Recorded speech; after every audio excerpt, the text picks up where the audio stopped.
जय हिंद साथियों, आप सभी को नमस्कार। अग्निवीर के इस सीरीज़ के अंदर आज हमारा जो है यह दूसरा लेक्चर है आपका।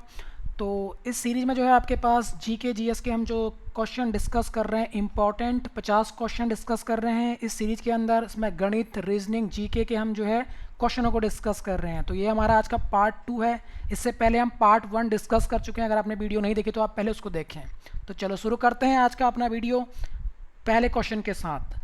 तो आपका पहला क्वेश्चन है, कोणार्क का सूर्य मंदिर भाई भारत में किस राज्य में स्थित है? जो आपका कोणार्क का ये टेम्पल दिख रहा है आपको, ये भारत के किस राज्य में स्थित है? तो ये आपका है भाई उड़ीसा, मध्य प्रदेश, राजस्थान, बिहार। तो यह आपका जो है उड़ीसा के अंदर है। आपको ध्यान रखना है, उड़ीसा के अंदर यह टेम्पल आपका है। और ये जो कोणार्क का सूर्य मंदिर है, यह आ सकता है भाई किस वंश के द्वारा ये बनाया गया था? तो गंग वंश के राजा नरसिंह देव प्रथम के द्वारा यह जो है बनाया गया था आपका कोणार्क का सूर्य मंदिर। ये आपको ध्यान रखना है। और जो ये रथ है आपको दिख रहा है, एक प्रकार का रथ है ये जो है आपका लगभग इसकी जो ऊंचाई है वो 30 मीटर की ऊंचाई है। ये भी ध्यान रखना है आपको। और उड़ीसा की कैपिटल क्या है ये भी आपको ध्यान रखनी है, भुवनेश्वर। भाई भुवनेश्वर कहाँ है? उड़ीसा के अंदर है। मध्य प्रदेश की कैपिटल आपकी भोपाल। इनकी कैपिटल भी आपको याद रखनी है। राजस्थान की कैपिटल क्या है भाई? जयपुर, जिसको भाई क्या बोला जाता है? Pink city. फिर आपकी बिहार की कैपिटल क्या है? यानी जो बिहार स्टेट है आपका, उसकी कैपिटल है आपके पास गया। तो इस तरीके से आपको ये याद रखना है। नेक्स्ट हम बात करते हैं क्वेश्चन नंबर 2। क्वेश्चन नंबर 2 कह रहा है 1965 के युद्ध के दौरान भारत के प्रधानमंत्री, ऐसे क्वेश्चन पूछे जाएंगे। यानी आपके पीएम जो थे, प्राइम मिनिस्टर कौन थे 1965 जो युद्ध हुआ था? सबसे पहले 1965 युद्ध किसके बीच में हुआ था? तो भारत और पाकिस्तान के बीच में, इंडिया वर्सेस भाई पाकिस्तान के बीच में ये युद्ध हुआ था। तो इस समय जो आपके पास जो हमारे जो प्रधानमंत्री थे उस समय वो लाल बहादुर शास्त्री थे। और आपसे क्वेश्चन आ सकता है, जो थल सेना है, थल सेना के जनरल इस समय कौन थे? थल सेना के जनरल, तो थल सेना के जनरल थे इस समय प्रेजेंट में, वो थे आपके JN यानी जयंतो जे नाथ चौधरी। तो चौधरी जी यहाँ पर क्या थे इस समय? आपके जो थल सेना के अध्यक्ष थे। नेक्स्ट हम बात करते हैं क्वेश्चन नंबर 3। क्वेश्चन नंबर 3 ये भी इंपॉर्टेंट है भाई। डूरंड कप किस खेल से संबंधित है या किस से संबंधित है? तो डूरंड कप भाई आपको रखना है भाई, ये देखो ऑप्शन ए है फुटबॉल, बी हॉकी, सी कबड्डी और डी क्रिकेट। तो डूरंड कप आपका फुटबॉल से संबंधित है। यह भाई आपको याद रखना है, भारत का सबसे पुराना जो है एक, क्या कह सकते हैं हम इसको, फुटबॉल जो है मैच यहाँ पर खेला जाता है आपका। तो ध्यान रखना है, डूरंड कप जो है आपका फुटबॉल से संबंधित है। अब बात करते हैं डूरंड कप है क्या। डूरंड कप आपका कब शुरू हुआ? डूरंड कप आपका जो हुआ था वो 1888 में ये शुरू हुआ है। ध्यान रखना है आपको, 1888 के अंदर। यह जो है एक वार्षिक घरेलू फुटबॉल टूर्नामेंट है ये आपको ध्यान रखना है। और जो डूरंड कप है आपका, ये इस साल 2023 के अंदर किसने इसको जीता ये भी आपको ध्यान रखना है। तो मोहन बागान ने ये जो है जीता है। रिकॉर्ड 17वीं बार यह मोहन बागान ने इसको जीता 2023 के अंदर। किसने? Durand cup. ये ध्यान रखना है आपको। और मोहन बागान कहाँ है? ये वेस्ट बंगाल की एक टीम है, वेस्ट बंगाल। ये भी आपको ध्यान रखना है। नेक्स्ट हम बात करते हैं क्वेश्चन नंबर 4। एक इंपॉर्टेंट क्वेश्चन है कि जो पुलित्जर पुरस्कार है ये किससे संबंधित है? ये पुलित्जर जो पुरस्कार दिख रहा है आपको, ये किस क्षेत्र से संबंधित यह पुरस्कार है? तो यह पत्रकारिता से संबंधित यह जो है पुरस्कार है। अगर हम बात करते हैं पुलित्जर पुरस्कार, यह किस कंट्री के द्वारा दिया जाता है? तो USA के द्वारा ही दिया जाता है। और पत्रकारिता में काम करने वाले लोगों को ये दिया जाता है। और ये जो पुलित्जर पुरस्कार है ये शुरू कब हुआ? यानी 1917 के अंदर ये भाई इसकी शुरुआत हुई है। ये आपको ध्यान रखना है। जो योसेफ पुलित्जर थे उनकी याद में यह दिया जाता है, USA के अंदर दिया जाता है। ये आपको ध्यान रखना है। सबसे पहले जो भारतीय थे पुलित्जर पुरस्कार प्राप्त करने वाले, वो 1937 के अंदर भाई किसने प्राप्त किया था पहला पुलित्जर पुरस्कार? तो ये थे गोविंद बिहारी लाल के द्वारा यह प्राप्त किया गया था। जो आपके पत्रकारिता में उत्कृष्ट काम करते हैं उनको ये दिया जाता है भाई। नेक्स्ट हम बात करते हैं क्वेश्चन नंबर 5 की, कि जो है 2024 के अंदर जो ओलंपिक आयोजन कराने वाला देश है, यानी 2024 में जो आने वाला आपका ये है, तो ये जो ओलंपिक है ये कहाँ पर होगा भाई? आपके पास ऑप्शन है फ्रांस, इटली, ओस्लो, योंगचोंग। तो आपका जो पहला ऑप्शन है फ्रांस के अंदर, फ्रांस की कैपिटल क्या है? पेरिस के अंदर यह आयोजन किया जाएगा भाई 2024 के अंदर, ये आपको ध्यान रखना है। इससे पहले 2020 का जो ओलंपिक हुआ था वो कहाँ आयोजित हुआ था? तो ये जापान की कैपिटल टोक्यो के अंदर यह जो है आयोजित किया गया था। ये आपको ध्यान रखना है। 2020 का जो ओलंपिक हुआ था वो कहाँ हुआ था? आ सकता है क्वेश्चन, तो ये जापान के अंदर। इसमें भारत ने कुल कितने पदक जीते? तो कुल पदक जो जीते थे भारत ने 7 जीते थे। इसके अंदर एक गोल्ड था जो कि नीरज चोपड़ा के द्वारा जीता गया था, ये ध्यान रखना है आपको। 2020 में जो गोल्ड जीता था वो नीरज चोपड़ा, और नीरज चोपड़ा का जो खेल का संबंध है तो ये जैवलिन यानी भाला फेंक, जैवलिन खेल ये भाई खेलते हैं। ये भी आपको ध्यान रखना है। स्पोर्ट्स जो पर्सनैलिटी है वो किस तरीके के स्पोर्ट्स खेलते हैं ये आपके पूछे जाते हैं। नेक्स्ट हम बात करते हैं आपका क्वेश्चन नंबर 6। क्वेश्चन नंबर 6 कह रहा है भारतीय संविधान के अनुसार विदेश नीति कौन से अनुच्छेद में है? यानी जो आपकी जो विदेश पॉलिसी बनाई जाती है तो ये किस अनुच्छेद से रिलेटेड है, यानी कौन सा आर्टिकल जो है आपका विदेश नीति से संबंधित है? तो ऑप्शन है आपके पास अनुच्छेद आपके पास 51, 52, 53, 54। तो आपका ऑप्शन नंबर ए अनुच्छेद 51 में जो है विदेश पॉलिसी के बारे में यहाँ पर दिया गया है कि किस तरीके के आपकी जो है जो हमारे कंट्री हैं, विदेशी कंट्री, हमारे जो रिलेशन कैसे होंगे, यानी जो आपके अदर जो नेबरिंग कंट्रीज हैं हमारी, या आपके पास जो विदेशी कंट्री है उनके साथ किस तरीके से व्यवहार होगा, तो वो आपका दिया गया है विदेश नीति के अंदर। नेक्स्ट हम बात करते हैं क्वेश्चन नंबर 7। फुटबॉल विश्व कप 2022 कहाँ आयोजित किया जाएगा? यानी जो फुटबॉल का विश्व कप आयोजित किया गया था ये कंप्लीट हो चुका है, तो ये कहाँ हुआ था ये आपसे ये पूछ रहा है। तो ये आपका आयोजित किया गया था दोहा। दोहा कहाँ है भाई? कतर के अंदर है। कतर एक वो है कंट्री है, इसके अंदर ये आयोजित किया गया था। अब ये आ सकता है आपका कि ये आयोजित तो आपका कतर में हुआ है, इसका विजेता कौन था भाई? 2022 का जो फुटबॉल विश्व कप हुआ था इसका विजेता कौन था? तो इसका विजेता था अर्जेंटीना। भाई अर्जेंटीना ने इसको जीता था, ये ध्यान रखना है आपको।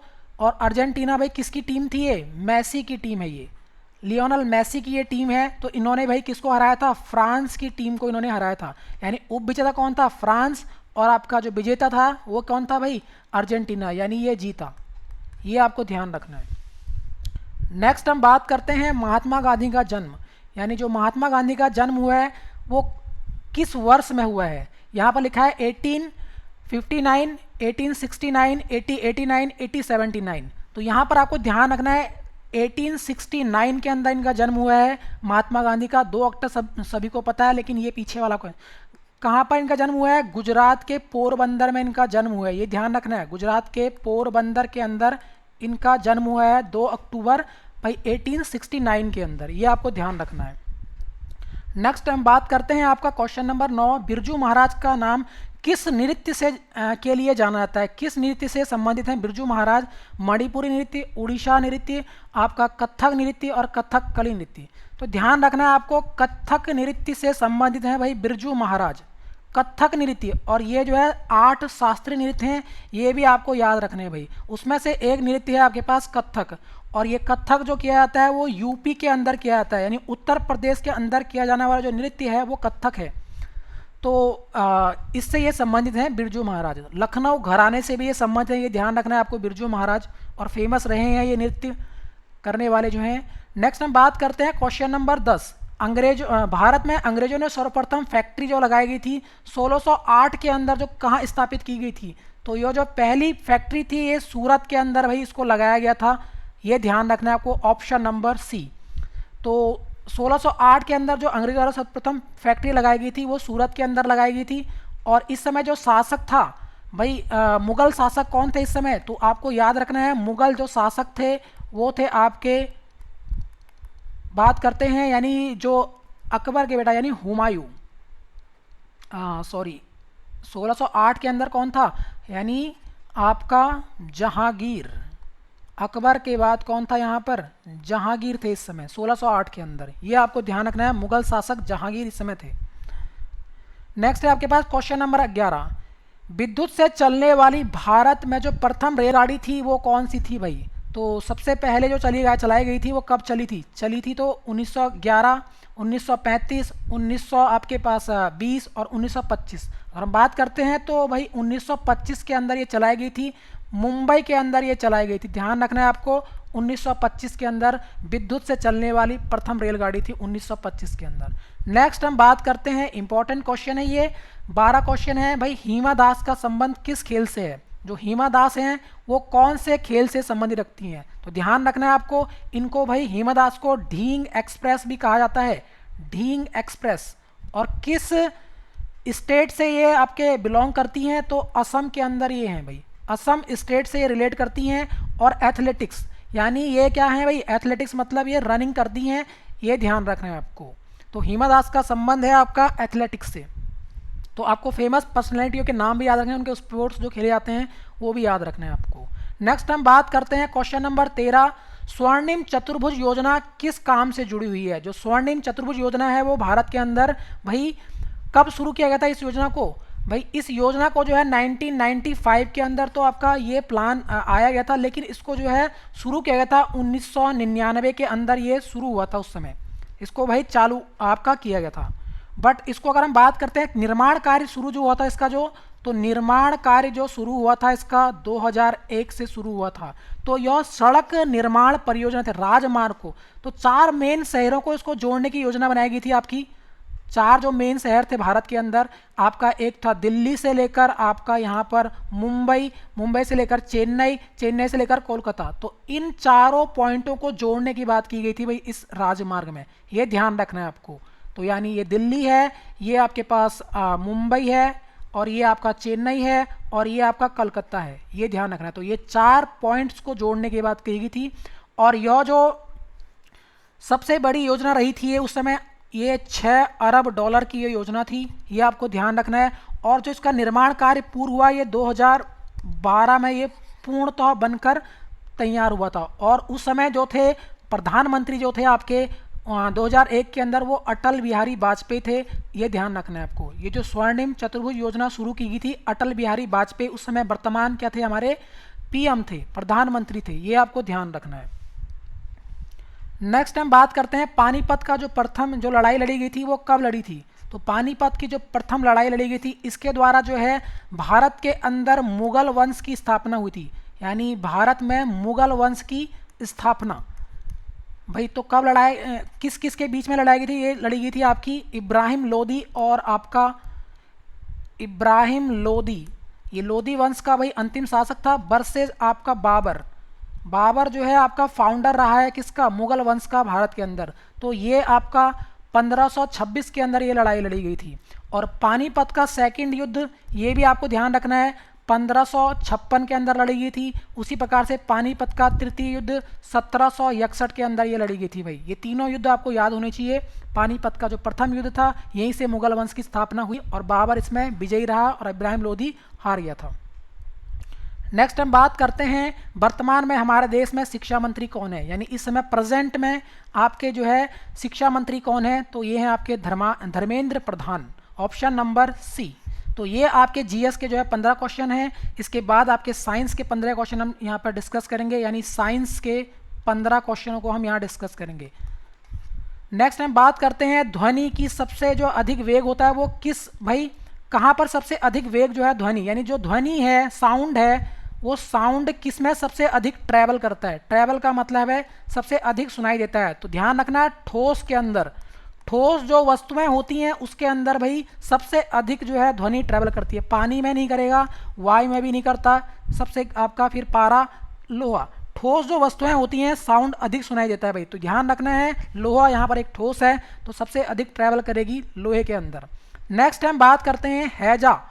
हैजा जो किसके कारण फैलता है? तो हैजा के जो फैलने का जो कारण है भाई वो क्या है? जीवाणुओं के द्वारा भाई ये फैल जाता है। ध्यान रखना, हैजा क्या होता है? आपका एक फैलने वाला रोग है, तो ये जीवाणुओं के द्वारा फैला जाता है गंदे पानी में, तो जिससे भाई दस्त वगैरह वगैरह लगते हैं तो जीवाणुओं के द्वारा ये फैलता है, मक्खी वगैरह वगैरह हैजा रोग ये फैलता है।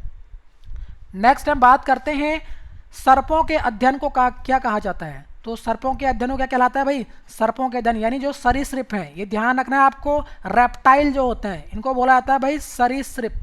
सरीसृप जो रेंगते हैं भाई, रेंग के चलते हैं जो, तो इनके अध्ययन को कहा जाता है ऑप्शन नंबर डी, हर्पेटोलॉजी। ये आपको ध्यान रखना है भाई, ये अध्ययन भी पूछता है क्वेश्चन के अंदर। नेक्स्ट आपका क्वेश्चन नंबर 19, विद्युत का अर्धचालक किसे कहा जाता है भाई? अर्धचालक मतलब होता है सेमी कंडक्टर। भाई सेमी कंडक्टर कौन होता है भाई?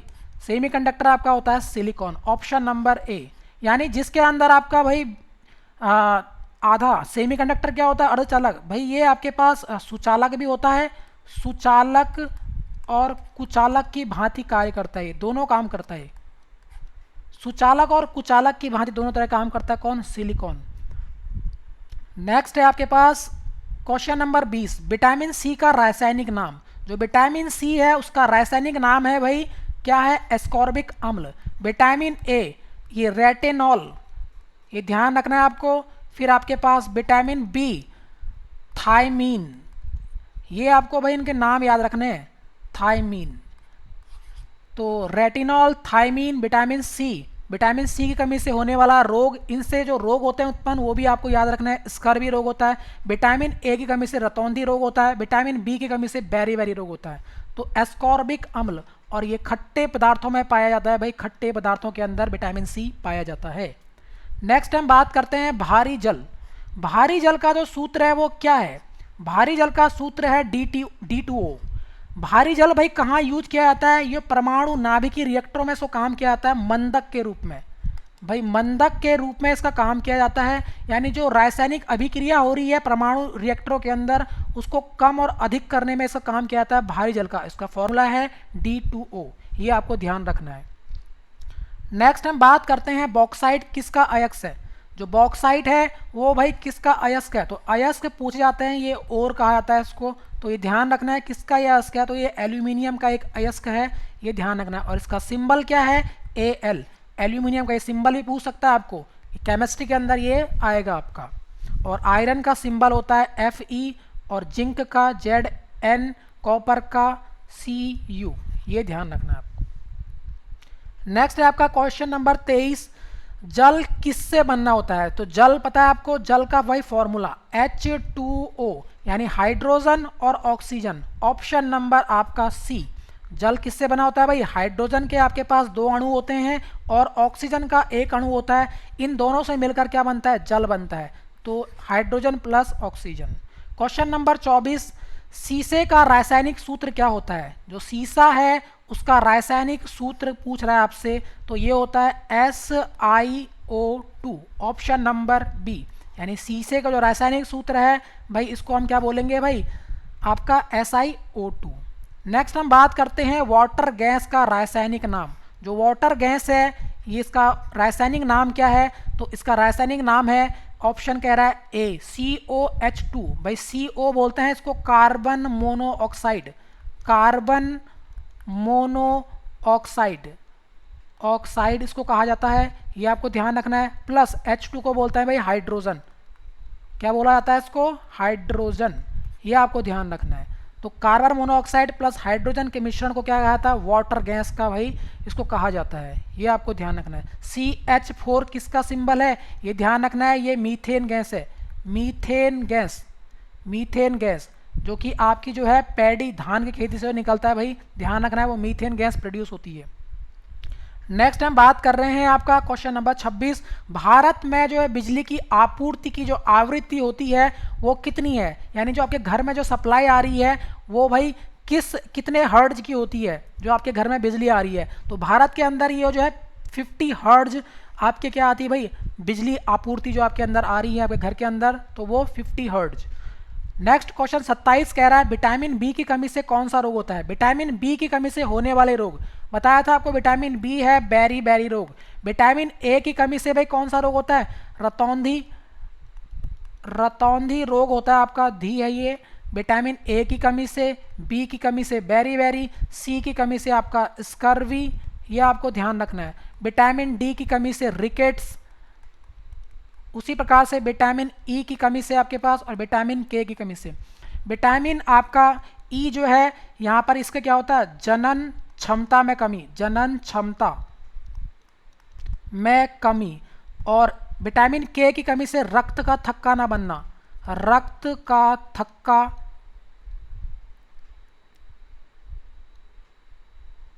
नहीं बनता है भाई, ये आपको ध्यान रखना है। नेक्स्ट हम बात करते हैं क्वेश्चन नंबर 28।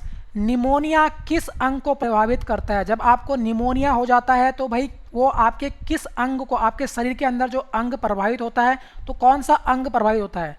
ऑप्शन है फेफड़ा, जिगर, हृदय, गुर्दा। तो ध्यान रखना है आपको, आपका जो फेफड़ा है ऑप्शन नंबर ए, यानी लंग्स को ये प्रभावित करता है भाई, आपके फेफड़े को।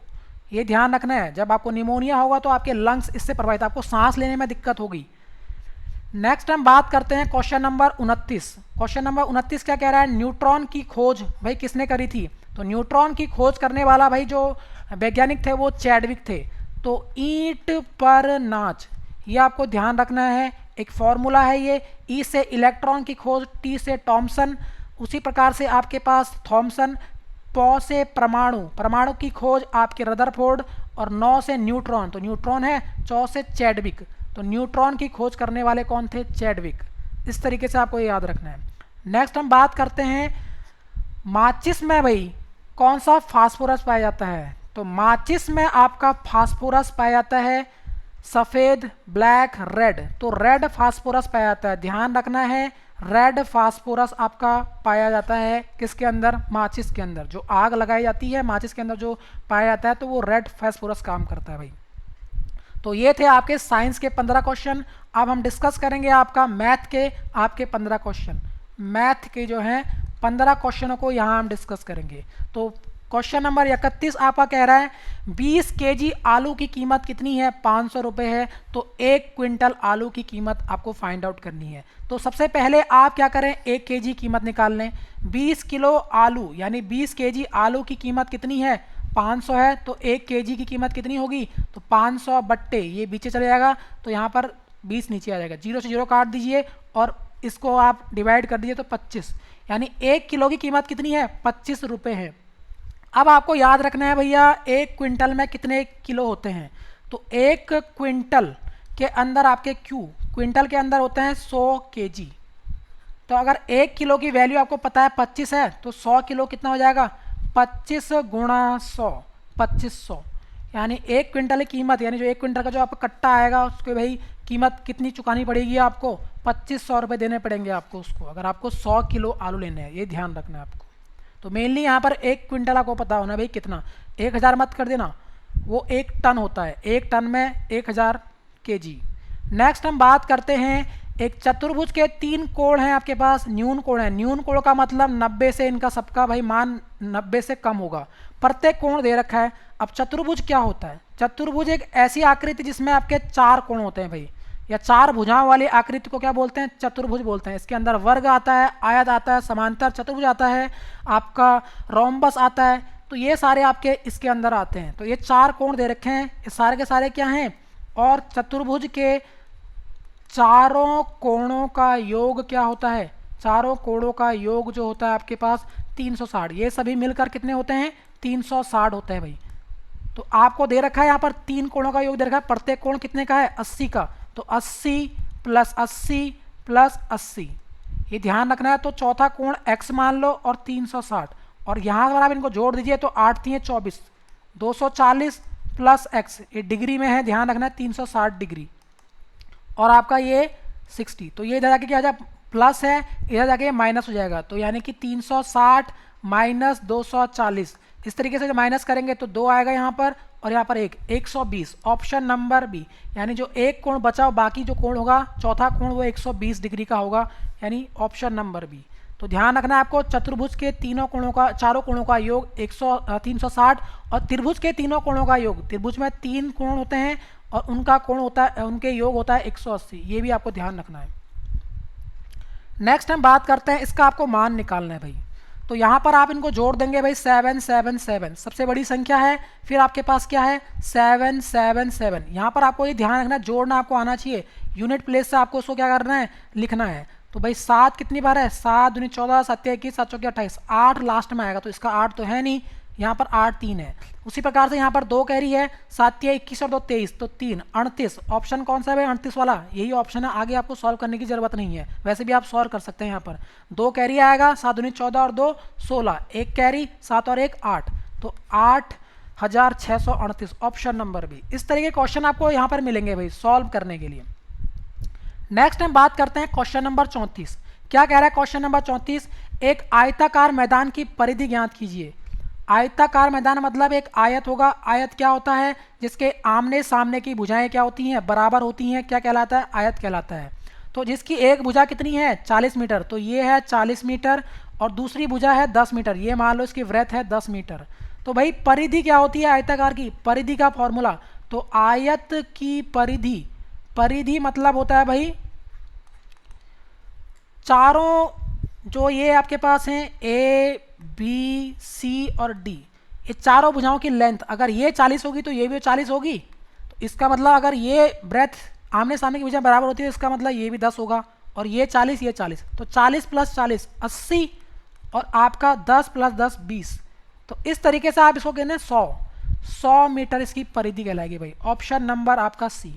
अगर आपको फॉर्मूला नहीं रट रहा है, आपको केवल क्या करना है? परिधि का मतलब है ये चारों भाई भुजाओं का योग क्या कहलाती है? परिधि कहलाती है। मतलब आपको यहाँ पर केवल बाउंड्री पे खर्च करना है ये वाला। तो इस तरीके से, और आयत का आपको क्षेत्रफल याद रखना है। क्षेत्रफल अगर निकालेंगे तो क्या करेंगे? क्षेत्रफल मतलब होता है इसके अंदर का जो पोर्शन है, यानी लेंथ इनटू ब्रेथ। तो आयत का क्षेत्रफल लंबाई गुणा चौड़ाई, ये भी आपको ध्यान रखना है। नेक्स्ट हम बात करते हैं क्वेश्चन नंबर 35। कह रहा है एक रेलगाड़ी की स्पीड दे रखी है भाई, इतने किलोमीटर की रफ्तार से चल रही है, एक खंबे को पार करने के लिए कितना समय ले रही है? 25 सेकंड लगते हैं। तो रेलगाड़ी की लंबाई आपको ज्ञात करनी है। मान लीजिए आपके पास एक खंबा है ये इस तरीके से, और एक आपके पास रेलगाड़ी यहाँ ट्रैवल कर रही है। यहाँ से ध्यान रखना है, रेलगाड़ी आपकी चल रही है, तो रेलगाड़ी की लंबाई होगी कुछ इस तरीके से, ये इसमें पहिए होंगे। तो खंबे की लंबाई रेलगाड़ी की लंबाई के सामने ये नगण्य है, मतलब 0 है इसकी लेंथ। अगर मान लीजिए यहाँ पर प्लेटफॉर्म होगा तो ये जुड़ता है इसकी लंबाई। तो आपको यहाँ पर रखना है, फॉर्मूला याद रखना है, चाल बराबर क्या होता है? दूरी बट्टे समय। चाल बराबर दूरी बट्टे समय। तो यहाँ पर देखो आपको ध्यान रखना है 36 किलोमीटर प्रति घंटा ये रफ्तार, हमेशा ये चाल होगी। तो चाल मतलब स्पीड, स्पीड दे रखी है आपको 36 किलोमीटर पर घंटे, यानी एक घंटे में 36 किलोमीटर ट्रैवल कर रही है। और आपका खंबे की लंबाई को पार करने में कितना समय ले रही है? टाइम भी दे रखा है आपका, टाइम दे रखा है आपका 25 सेकंड। तो रेलगाड़ी की लंबाई, तो ये अपनी ही लंबाई यहाँ पर पार करेगा, क्योंकि ये खंबे की लंबाई तो 0 हो जाएगी। तो यानी डिस्टेंस आपकी क्या बन जाएगी? डिस्टेंस इस रेलगाड़ी की लंबाई आपकी बन जाएगी। ये ध्यान रखना है आपको, ये डिस्टेंस हमेशा आपकी, ये रेलगाड़ी की लंबाई जो खंबे को पार करेगा या आदमी को पार करेगा, तो हमेशा अपनी ही डिस्टेंस को पार करेगा। तो यहाँ पर रख दीजिए चाल, चाल को बोलते हैं एस, डिस्टेंस को डी। तो आपको तो डिस्टेंस निकालनी है, दूरी निकालनी है, रेलगाड़ी की लंबाई, वही डिस्टेंस कहलाएगी। यहाँ पर रेलगाड़ी की जो लंबाई है वही डिस्टेंस कहलाएगा। तो यहाँ पर चाल कितना है? चाल है आपके पास 36, और ये तो किलोमीटर पर आवर है, तो 36 किलोमीटर पर आवर को आप मीटर में, क्योंकि ये टाइम आपका कितने में दे रखा है? सेकंड में दे रखा है, तो इसको आप चेंज कर दीजिए।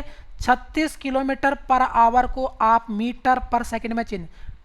कल आपकी वीडियो मैंने बताया था क्या करेंगे हम इसको भाई 5/18 से मल्टीप्लाई कर देंगे, तो ये मीटर पर सेकंड में चेंज हो जाएगा।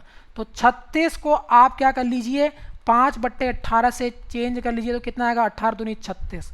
तो यहाँ पर 10 मीटर पर सेकंड, यानी एक सेकंड में वो 10 मीटर ट्रेवल कर रहा है रेल। ये ध्यान रखना, ये स्पीड आ गया इसका मीटर पर सेकंड, क्योंकि मीटर सेकंड से सेकंड कट जाएगा। तो अब हम इसको फाइंड आउट करेंगे भाई इस फॉर्मूले के द्वारा।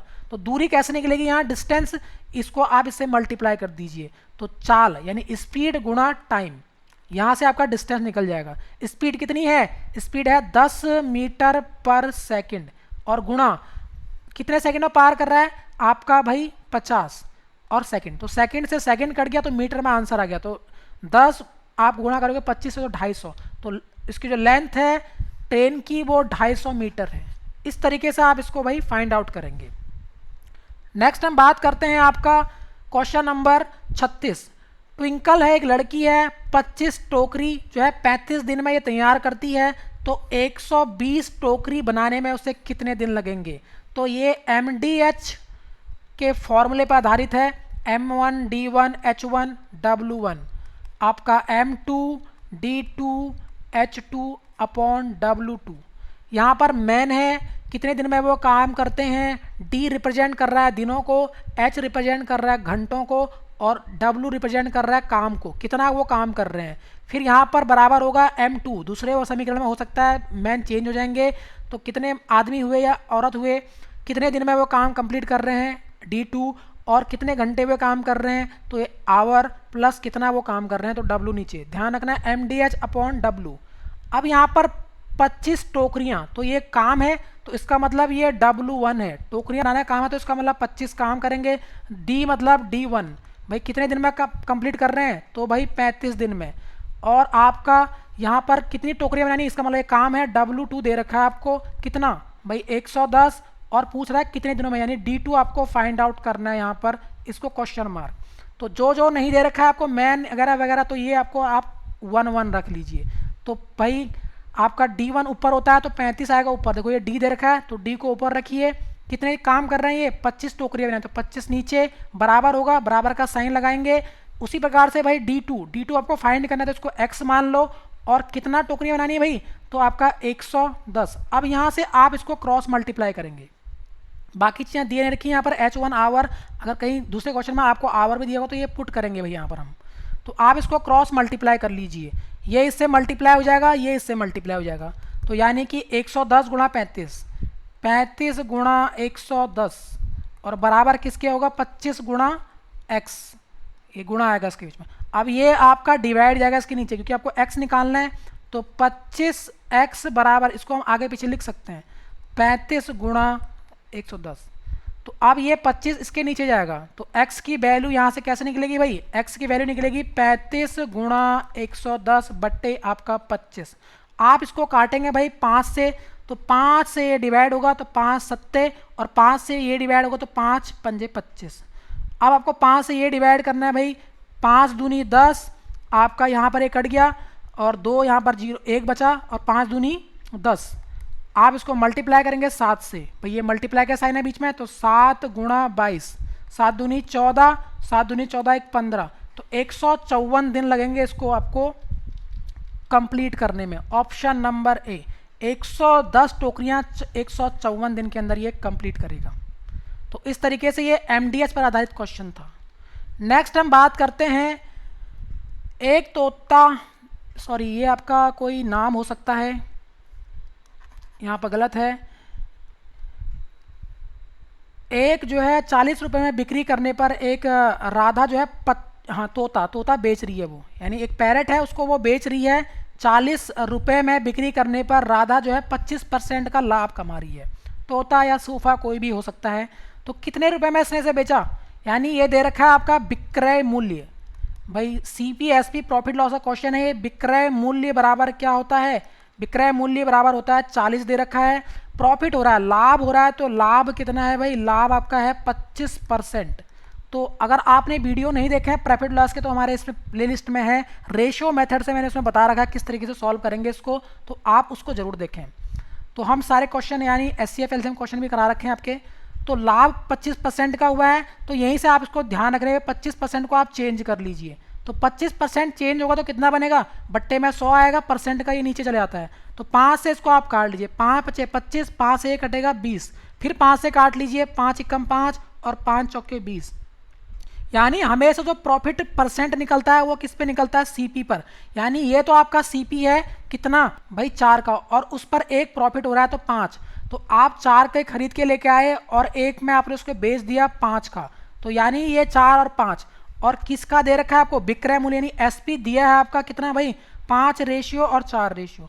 5 रेशियो की वैल्यू कितनी है 40, यानी 5 रेशियो बराबर 40, तो एक रेशियो यानी एक टॉफी की मूल्य कितनी आएगी 8 पंजे 40, 8 रुपये, 8 रुपये। तो भाई क्या निकालना है, CP निकालना है। CP कितना है 4, एक रेशियो की वैल्यू जब 8 है तो 4 रेशियो की वैल्यू कितनी आएगी 8 चौके 32, 32 रुपये का उसने खरीदा था, उसको CP आएगी भाई, यानी क्रय मूल्य CP कहलाता है कितने का, ये कहलाता है क्रय मूल्य, और ये है विक्रय, ये ध्यान रखना है। यानी बेचा उसने उसको 40 में तो खरीदा कम में होगा क्योंकि उसको प्रॉफिट हो रहा है, तो यानी 8 चौके 32, 8 यानी 4 गुणा 8 करोगे तो 8 चौके 32, यानी वो 32 रुपये में खरीद के लाया, 40 रुपये में उसने बेचा, तो जो ये 8 का प्रॉफिट हुआ उसको, यही कितना है 25% है इस 32 का। तो ये आपको ध्यान रखना है। नेक्स्ट हम बात करते हैं चार क्रमागत पूर्णांकों का योग कितना है, 266 है। 38वां क्वेश्चन है आपके पास क्रमागत। क्रमागत ये आपको ध्यान रखना है, क्रमागत का मतलब लगातार। मान लीजिए वो संख्या 1 है, 2 है, 3 है, 4 है, ये कहलाते हैं क्रमागत, जिनके बीच में डिफरेंस क्या हो, समान हो, एक एक का डिफरेंस हो। भाई अगर हम डिफरेंस निकालेंगे 2 माइनस 1 तो 1 आएगा, 3 माइनस 2 तो 1, 4 माइनस 3 तो 1, तो ये 4 है। तो आप इनको x मान लीजिए, पता नहीं है वो क्या है, तो अगली संख्या क्या आएगी, x प्लस 1, एक जोड़ के, तभी तो हम x अगर 1 मानेंगे तो 1 प्लस 1 2, और x प्लस 2 और आपका x प्लस 3, ये आपको ध्यान रखना। और इन्हीं का सम कितना है, योग दे रखा है 266, ये आपको ध्यान रखना है। इस तरीके से आप x मान के इसको कर सकते हैं। पहला x मानोगे तो यहाँ पर 1 रखोगे तो 1 बनेगा, और इसी x की वैल्यू 1 है तो 1 प्लस 1 2, 2 बन रहा है। फिर इसकी बात करें तो ये आपको इस तरीके से फाइंड आउट करना है। अब इनका सम है तो x प्लस 1 इनको आप जोड़ दीजिए, और x plus 2 plus x plus 3 बराबर कितना, 266। भाई प्लस क्यों करा, क्योंकि इसने बोला है योग, तो योग मतलब जोड़ दीजिए। तो x प्लस ये जुड़ेंगे, स्क्वायर मल्टीप्लाई मत कर देना, तो कितना आएगा 4x, x plus x plus x plus x 4x, और नंबर आपस में जुड़ेंगे भाई, 3 और 3 6, तो प्लस का 6, और यहाँ पर 66, 266। अब ये प्लस का है तो इधर आके माइनस, नंबर से घटेगा तो 4x यहीं रहेगा। 266 में से आप 6 घटाएंगे, यहाँ कर ये माइनस हो जाएगा 6, तो कितना बनेगा 260, और x की वैल्यू यहाँ से आप इसको डिवाइड करेंगे 260 को भाई 4 से, तो कितना आएगा 6 चौके 24 65, और आपका यहाँ 2 बचा और 1 0 है पीछे, तो इसका मतलब 20, 6 पंजे 20, यानी ये आपके आया भाई। तो इस तरीके से आप ये 65, यानी ऑप्शन नंबर ए, तो इसने बोला था पहला पूर्णांक क्या है, x, तो x ही तो आपके पास है 65, दूसरा बोलेगा तो यानी ये 65 है पहली संख्या, दूसरी संख्या है 66, एक जोड़कर फिर 67, फिर 68। तो इस तरीके से ये संख्या है, और इनका योग कितना आएगा 266, जोड़ के देख लीजिए आप। तो पहली संख्या पूछेगा तो 65, अंतिम पूछेगा तो आपका यहाँ 65 प्लस 3 68, तो यानी अंतिम संख्या भी हम निकाल सकते हैं। तो इस तरीके से इसको सॉल्व करेंगे। अब क्वेश्चन नंबर 39 है, तो बॉड मास रूल का हम यूज करेंगे। यहाँ पर बॉड मास रूल, सबसे पहले ब्रैकेट होता है, फिर आपका ऑफ होता है, ऑफ का मतलब का मैथमेटिक्स के अंदर, डी का मतलब डिवाइड का साइन शुरू सॉल्व होगा, फिर मल्टीप्लाई का, फिर एडिशन का, फिर सब्ट्रैक्शन का मतलब माइनस। तो किस तरीके से इसको सॉल्व करेंगे, सबसे पहले ब्रैकेट, तो ब्रैकेट का सॉल्व करेंगे भाई 3, और आपका ये माइनस का साइन है तो 5 और 2 7, यहाँ पर 7 आएगा, फिर गुणा है बाहर से, प्लस आपका 5 माइनस का 2, इस तरीके से सॉल्व करेंगे। अब क्या सॉल्व करते हैं, फिर मल्टीप्लाई, डिवाइड तो है नहीं आपका, कौन सा साइन है मल्टीप्लाई, तो किन के बीच में मल्टीप्लाई है 7 और 3, तो यानी 3 और माइनस 7 3 21, और प्लस का 5 और माइनस का 2। अब आप क्या करेंगे, माइनस माइनस को एक साथ जोड़ लीजिए और प्लस प्लस वालों को एक साथ, क्योंकि ये प्लस का साइन है। 5 और 3 8, प्लस का 8, और माइनस माइनस प्लस होते हैं तो 21 माइनस 2 23, तो यानी 23।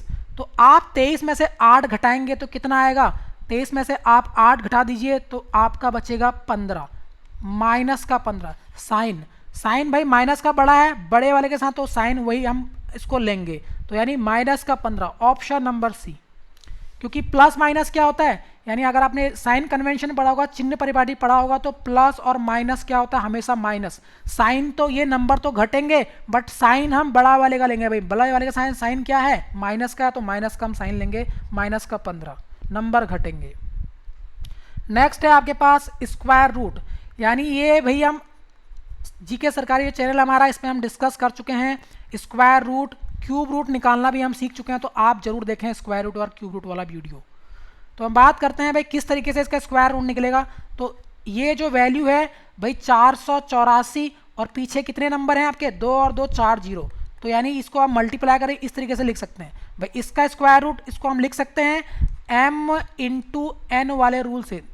तो इसका स्क्वायर किसका स्क्वायर रूट है भाई, ये है आपका 22 का, और इसका स्क्वायर निकलेगा यानी 4 0 हैं, तो यानी यहाँ पर 2 0, 1 0 यहाँ से बनेगा 100 से, और 1 0 इन 2 से, तो यानी 2 0, एक के पीछे 2 0, और 22 गुणा 100 करोगे तो 2200। ये ध्यान रखना है 2200 का भाई ये स्क्वायर रूट है, इतनी बड़ी संख्या। इस तरीके से हम इसको फाइंड आउट कर सकते हैं। नेक्स्ट है आपके पास क्वेश्चन नंबर 41 है। क्या कह रहा है आपके पास एलसीएम निकालना है। इससे हम भाई एचसीएफ एलसीएम का भी क्वेश्चन हम वीडियो बना चुके हैं, कंप्लीट वीडियो हम यहाँ पर इस चैनल के माध्यम से हमने जो है मैथ की एक सीरीज बनाई है, प्लेलिस्ट बनाई है, उसमें आप देख सकते हैं। तो कैसे हम एलसीएम निकालते हैं। एलसीएम का मतलब है लॉस ऑफ भाई। तो सबसे बड़ी संख्या, शॉर्ट ट्रिक क्या है इसका, सबसे बड़ी संख्या आप ले लीजिए। तो सबसे बड़ी संख्या ही क्या होगी, क्या ये इसके अंदर आता है भाई 5 गुणा आप मल्टीप्लाई करें 15 पंजे 75, 25 तियाँ 75 और 15 पंजे 75, तो भाई 75 ही इसका एलसीएम होगा। तो इस तरीके से शॉर्ट वे में कर सकते हैं इसको हम। तो ये सब मैं डिस्कस कर चुका हूँ, बट अगर आपको देखनी है वीडियो तो आप जो है आई बटन में हम यहाँ पर पिन कर देंगे उसको, तो आप उनको देखें। अगर आप बेस से पढ़ रहे हैं तो इस तरीके से आप इसको निकालेंगे भाई 25 और 5, ऐसा आप इनको लिख लीजिए। सबसे पहला आपको दिख रहा है ये 5 5 हैं, तो 5 से ये डिवाइड होगी, 5 तिये 15, 5 से इसको डिवाइड करेंगे 5 एकम 5 और यहाँ पर 2 बचा 5 पचे 25। उसी प्रकार से 5 से इसको डिवाइड करेंगे 25 को, तो भाई 5 पचे 25 और 5 एकम 5, जब तक एक एक ना आए लास्ट में। फिर आप ये 3 से डिवाइड होगा, 3 एकम 3, 3 पंजे 15 और आपका यहाँ पर ये डिवाइड नहीं होता, ऐसे उतरेगा और यहाँ पर 1, ये तो 1 बन चुका है। अब ये देखो आपको 2 5 दिख रहे हैं, तो 1 5 से इसको डिवाइड फिर कर दीजिए, तो आपका 1 5 एकम 5 पूरी बार डिवाइड हो गया, 5 एकम 5 1 सॉरी और 1, आपको 1 1 लास्ट में मिल चुका है। तो यही आपको 1 1 बनाना होता है एलसीएम के अंदर, एचसीएफ के अंदर नहीं। तो भाई 5 तिये 15, आप इनको मल्टीप्लाई कर दीजिए, तो यही आपका एलसीएम होगा, यानी 5 गुणा 3 गुणा 5, 5 तिये 15 और 15 पंजे 75। तो इस तरीके से इसको भैया हम सॉल्व करेंगे, तो 75 आपका एलसीएम हुआ। नेक्स्ट हम बात करते हैं, यदि एक गोले की त्रिज्या दे रखी है 7 सेंटीमीटर है, तो इसका आयतन आपको फाइंड आउट करना है। गोला क्या होता है भाई, एक 3 डायमेंशनल होता है ये गोला, मतलब स्फीयर। इस तरीके से एक बॉल होता है, जो गेंद देखी आपने, तो इसका आयतन आपको निकालना है भाई, आयतन।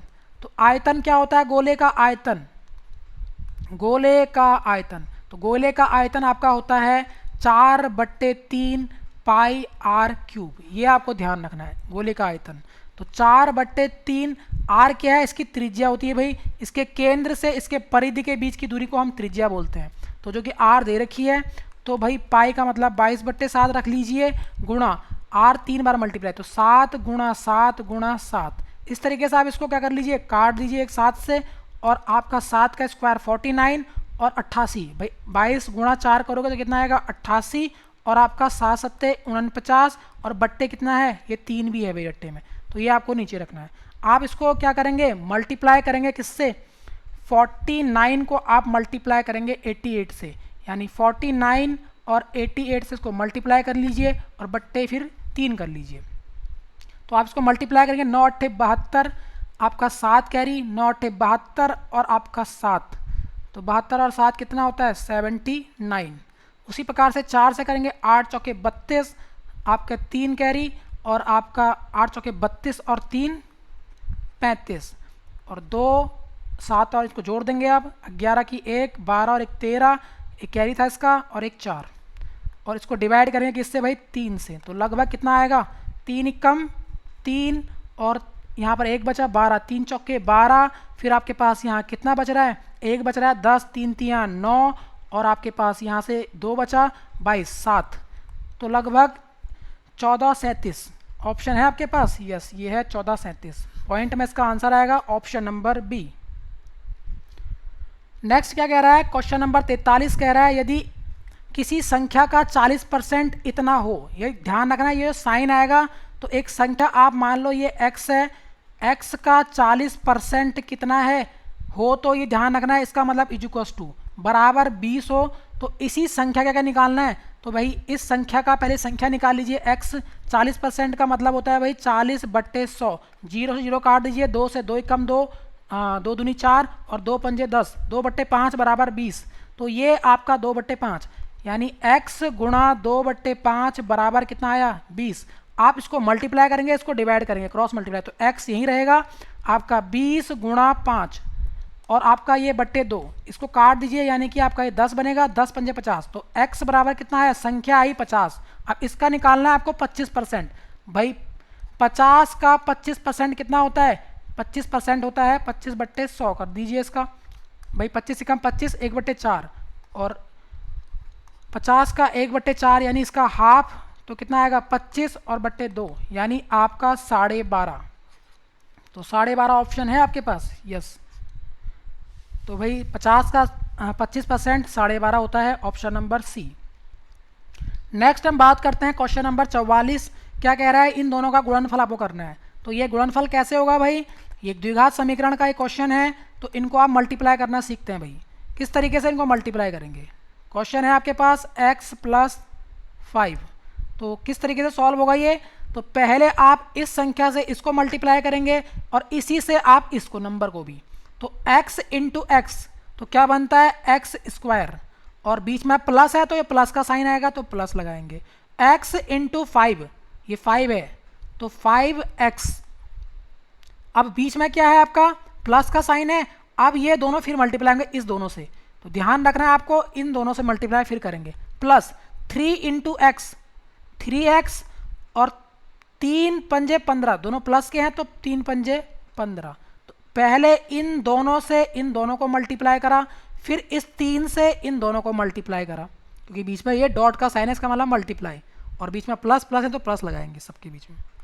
तो आप ये जोड़ जाएंगे भाई, x x एक साथ जुड़ जाएंगे तो x², 5 और 3 8x, और 5 3 15, तो x² + 8x + 15, option number B. इन दोनों को गुणन करके भाई ये आएगा। नेक्स्ट हम बात करते हैं 15 का घन। घन का मतलब होता है क्यूब। भाई क्यूब के बारे में भी हम डिस्कस कर चुके हैं, क्यूब और क्यूबॉइड के जो था आपका चैप्टर था उसमें हम डिस्कस कर चुके हैं। 15 का घन का मतलब होता है 15 × 15 × 15। भाई 3 बार मल्टीप्लाई कर दीजिए तो क्या बनता है 15 का घन, और 15 का घन आपको डायरेक्ट याद रखना है 33 75, ये होता है भाई 15 का घन। ये डायरेक्ट आपको याद करना है, नहीं तो आप इसको मल्टीप्लाई कर लीजिए।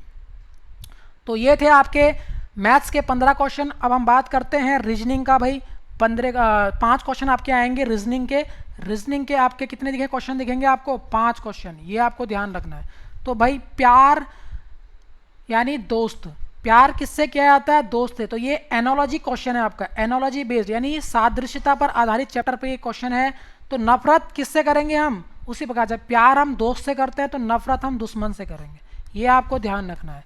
तो इसको आपको ध्यान रखना है, यहाँ पर इसका अपोजिट आ जाएगा। नेक्स्ट यहाँ पर ये सीरीज बेस्ड क्वेश्चन है, ये आपको फिल आउट करने होते हैं। तो आपको देखो क्या करना है, कितने वर्ड हैं यहाँ पर, 4 4 ये है और 4 12। तो यानी आपको एक पैटर्न दिख रहा है, सबसे बड़ा पैटर्न क्या है आपके पास, ये वाला पैटर्न है। देखो DABCD यानी ABCD, यहाँ पर भी आप अगर ABCD यानी यहाँ पर C आएगा, और यहाँ पर देखो ABCD यानी B और C, BC ऑप्शन है आपके पास, यस BCD। तो इस तरीके से 4 पेयर में ये कन्वर्ट हो जाएगा, और ये आपका फिल इन द ब्लैंक्स में क्वेश्चन ये पूछ लेगा। तो यानी ऑप्शन नंबर बी, यहाँ पर आएगा B, यहाँ पर आएगा C। तो ABCD ABCD और ABCD, इस तरीके से ये फिलिंग द ब्लैंक्स आपके क्वेश्चन देखने को आपको मिलेगा। नेक्स्ट हम बात करते हैं क्वेश्चन नंबर, ये भी सीरीज का क्वेश्चन है। किस तरीके से क्वेश्चन पूछेगा भाई, 2 के बाद आपका 5 है, 5 के बाद 7 है, 7 के बाद 11 है, फिर आपका 14 है, फिर आपका क्वेश्चन मार्क। तो आपको ये दिख रहा है किस तरीके से ये फिलअप हो रहा है। तो इनके बीच में आप डिफरेंस निकाल लीजिए। तो 2 की बात करें तो 3, 3 के बाद फिर 2, फिर 2 के बाद 4, फिर आपके पास 3। तो ये एक पैटर्न चल रहा है आपका। यानी अगर मैं इसकी बात करूं, इसको हम क्या लिख सकते हैं, ये है आपका स्क्वायर के फॉर्म में, यानी यहाँ पर अगला टर्म क्या आएगा ये आपको फाइंड आउट करना है। तो किस तरीके से इसको हम सॉल्व करेंगे भाई, तो यहाँ पर आपको क्या करना है, आगे इसमें भाई 3 के बाद 2, फिर 4, फिर 3 हो रहा था उसका मतलब 2, तो यानी 16 आपका यहाँ पर आएगा। तो 3 2 4, फिर 3 2 4 वाला पैटर्न ये चलेगा। तो ऑप्शन नंबर आपका ये रहेगा 16, ऑप्शन नंबर बी। तो ये आपका सीरीज का क्वेश्चन था। नेक्स्ट हम बात करते हैं, ये आपका ब्लड रिलेशन का क्वेश्चन है भाई, ये भी इंपॉर्टेंट एक क्वेश्चन पूछा जाएगा आपका। क्या कह रहा है, ई बी की बहन है, ई जो है बी की बहन है, तो यानी ई बहन है तो एक सेम कैटेगरी के आएंगे। ये ई बी की बहन है तो ये बहन है ई, और ए जो है सी का पिता है, यानी जो ए है वो क्या है, सी का पिता है, यानी ये पॉजिटिव है तो यहाँ लिख लीजिए। बी सी का पुत्र है, जो बी है वो क्या है, सी का पुत्र है, यानी सी का पुत्र है तो यानी यहाँ पर नीचे आएगा भाई बी। तो ये ध्यान रखना है आपको। इस तरीके से यहाँ पर हम इसको थोड़ा सा लिख सकते हैं। तो ई जो है पुत्र क्या है, पुत्री है किसकी, सॉरी बहन है बी की, और बी जो है पुत्र है सी का, यानी यहाँ पर ये सी का पुत्र है और इसका पिता ये है। तो इस तरीके से ये बनेगा। तो यहाँ पर हम कैसे करेंगे भाई इसको, तो आपका ए का ई से संबंध, ए का जो ई है तो ये बेटा का बेटा का बेटा, और बेटा का बेटा यानी ये इसकी क्या हुई, यहाँ से ई से आपको ध्यान रखना है। तो ई से यानी यहाँ से यहाँ का रिलेशन आपको फाइंड करेंगे। तो ये भाई हैं आपस में, भाई का यानी ये पिता है, पिता के भी ये पिता हैं, तो यानी कि आपके ये दादा हुए, क्या हुए ये दादा। तो ध्यान रखना है ऑप्शन नंबर ए। भाई लास्ट क्वेश्चन है आपका क्वेश्चन नंबर 50। क्वेश्चन नंबर 50 है श्याम पूर्व की ओर। भाई दिशाओं का ज्ञान आपको होना चाहिए। 4 मेन डायरेक्शन होती हैं, ये होता है पूर्व, फिर आपके पास ये होता है दक्षिण, और आपका ये होता है उत्तर, और ये होता है आपका पश्चिम। तो इस तरीके से ये एक दिशाएं। तो कहाँ को चल रहा है श्याम, पूर्व की ओर। तो यहाँ पर आपको इधर को देखना है, पूर्व, यहाँ गया भाई इधर को, कितने मीटर गया, 10 मीटर गया है पूर्व की ओर। फिर ये उत्तर दिशा में जाता है भाई, उत्तर दिशा में, उत्तर कहाँ होगा इसका, ऊपर को होगा, उत्तर दिशा की ओर मुड़ा तो 20 मीटर, ध्यान रखना थोड़ा लंबा आपको इसको करेंगे 20 मीटर। तो उत्तर की ओर गया। अब यह बाएं मुड़कर तो दाएं मुड़ा, दाएं कहाँ होगा इसका, ध्यान रखना इधर दायां होता है भाई, ये इसका बायां, ये इधर दायां, इसका मुंह इधर ऊपर को होगा तो इसका दायां इधर को होगा, क्योंकि आपका हाथ दायां इधर को होगा, आपका फेस इधर को है, तो ये दायां। कितने मीटर गया, 10 मीटर गया भाई, ये दायां चला। अब वह प्रारंभ स्थान से भाई श्याम किस बिंदु की दिशा में है, तो ये आपको दिख रहा है, यानी किस दिशा में है ये आपका मेन डायरेक्शन, ये इनिशियल था, इनिशियल पोजीशन, तो यानी ये पूछ रहा है भाई तो किस दिशा में ये है आपका, ये इसका साउथ हुआ और ये नॉर्थ हुआ, यानी उत्तर, और ये उत्तर के बीच की दिशा जो होती है, उत्तर और पूर्व की दिशा के बीच, तो पूर्व उत्तर, पूर्वोत्तर दिशा में है ये, ऑप्शन नंबर बी। तो इस तरीके से आपको ये फाइंड आउट करने होते हैं भाई। तो ये थे आपके क्वेश्चन 50। तो आई होप आपको जो है वीडियो ये अच्छी लगेगी, आप इस वीडियो को ज़्यादा ज़्यादा शेयर करें ताकि और अधिक वीडियो आपके लिए हम बना सकें। तो ये अच्छे क्वेश्चन हैं आपके लिए फ़ायदेमंद साबित होंगे भाई, जो आने वाला आपका एग्ज़ाम है अग्निवीर का, उसके लिए। तो जय हिंद, आज के लिए इतना ही रहेगा, धन्यवाद।